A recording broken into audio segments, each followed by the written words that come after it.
ရဲအရာရှိကြီးဟာသူ့ချစ်သူဒေါက်တာမလေးလုံးကြံခံရနိုင်ခြေရှိတာကြောင့်သူတို့ချင်းဆိုထားတဲ့စားတောက်ဆိုင်မန်နေဂျာစီကိုအပြင်မထွက်ဖို့တားရန်ဖုံးဆက်တော်လဲမန်နေဂျာကသူမခုလေးတင်ထွက်သွားပြီဟုပြန်ပြောတာကြောင့်ချက်ချင်းသူမစီဖုံးဆက်ပါတော့တယ်ဖုံးဝင်ပြီးဖုံးကင်တော်လဲလိုင်းမကောင်းလို့တိတ်မကြရဘူးလို့သူမဘက်ကပြန်ဖြေတဲ့အချိန်မှာပဲနောက်မှကားကဒေါက်တာမလေးရှိရာကိုတက်တယ်ပဲဝင်တိုက်ပါတော့တယ်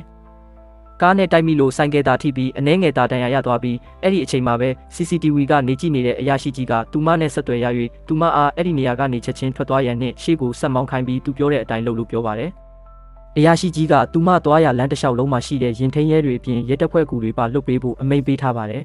။အရာရှိကြီးကသူမအားတောက်လျှောက်လမ်းညွှန်နေပြီးတရားနာရောက်မှာတော့သူမအားတရားပေါ်သို့တက်သွားရန်ညွှန်ကြားလိုက်တယ်။အဲ့ဒီအချိန်မှာပဲသူမနောက်ကနေလိုက်လာတဲ့ကားကအတင်းဆောင်ပြီးပိတ်ဖမ်းရန်စီစဉ်ထားတဲ့ရဲတပ်ဖွဲ့ရဲ့ပိတ်ဖမ်းခြင်းကိုခံလိုက်ရပါတော့တယ်။အဲ့ဒီအချိန်မှာလုတ်ကြံဖို့လာတဲ့ကားဟာရဲတပ်ဖွဲ့ရဲ့ဖမ်းဆီးခြင်းကိုလက်မခံဘဲအနောက်ကိုပြန်မောင်းပြေးရန်ကြိုးစားပါတော့တယ်။ရဲတပ်ဖွဲ့ဝင်များကကားဘိန်းကိုပြစ်ဖောက်ပြီးရက်တန့်ရန်တတိပေးတော်လဲလုတ်ကြံသူများကဆက်ရွေးပင်ပြေးဖို့ကြိုးစားနေတာကြောင့်ကားထဲပါလာတဲ့တယောက်ရဲ့လက်မောင်းကိုအရင်ပစ်လိုက်ပါတော့တယ်။